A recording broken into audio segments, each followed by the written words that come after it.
Bienvenue. L'événement est, je crois, à Paris, le Salon du Livre 2008. Pas un Salon du Livre de plus, puisqu'il y en a un toujours chez Liana Lévy, éditeur, Basmana Kodmani. Vous êtes né en Syrie, mais vous vivez à Paris depuis quand? 30 ans, 25 ans. C'est un exil? C'est provisoire, avec des allers-retours. Oui.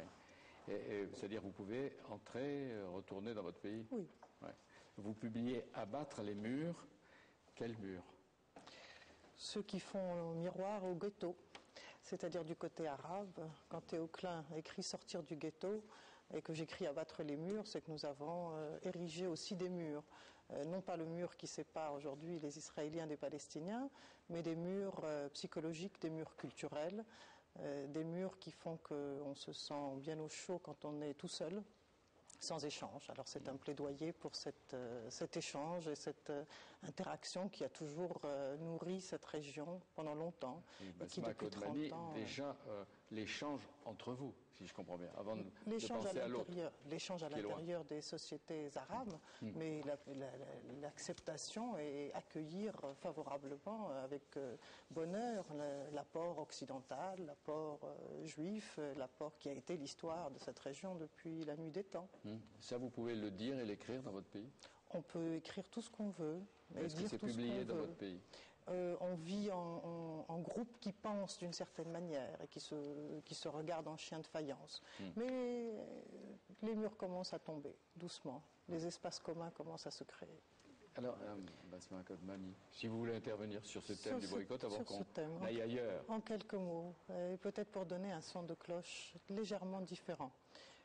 J'écoute Michal Govrin, et c'est vrai que des visages comme le sien, une écriture comme la sienne, humanisent immédiatement le Palestinien.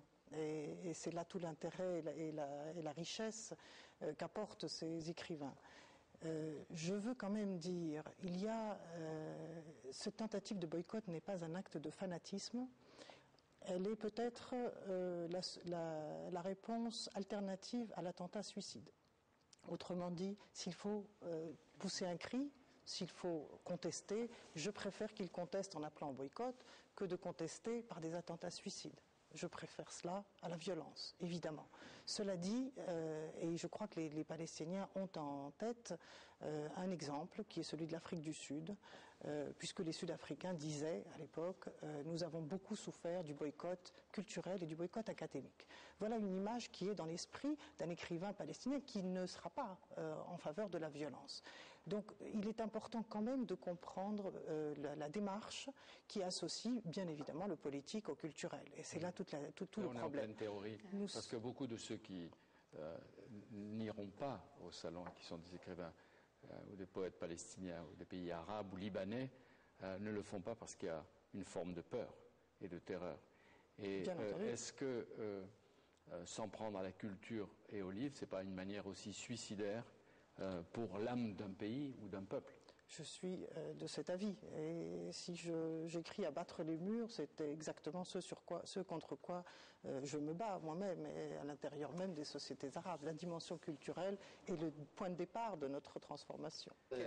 Écoutez, je crois que le mouvement de la paix, j'espère bien qu'il y ait au moins dans le pays arabe une petite parcelle du mouvement de la paix qui Madame y croit, Basma y croit, mais elle rêve, vous rêvez, non?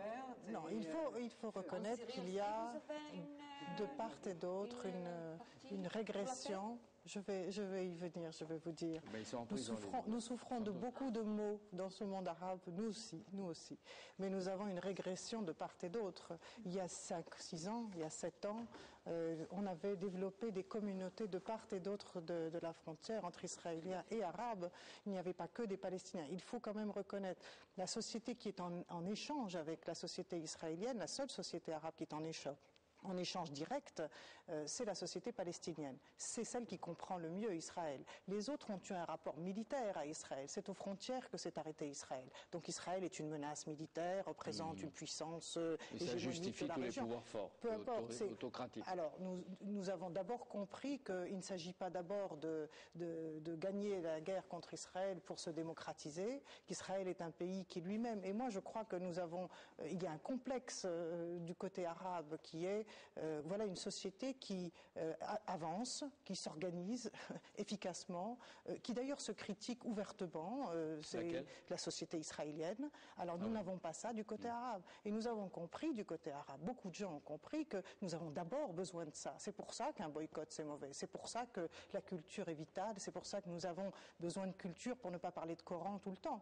Abattre les murs arabes aussi. Nous avons besoin de tout cela. Mais il est vrai que nous avons besoin d'Israël au Proche-Orient. Nous avons absolument mais bien entendu, un Israël avec lequel nous arriverons à fixer les termes de l'échange. Une fois qu'un problème territorial est réglé. Est-ce que l'état de la situation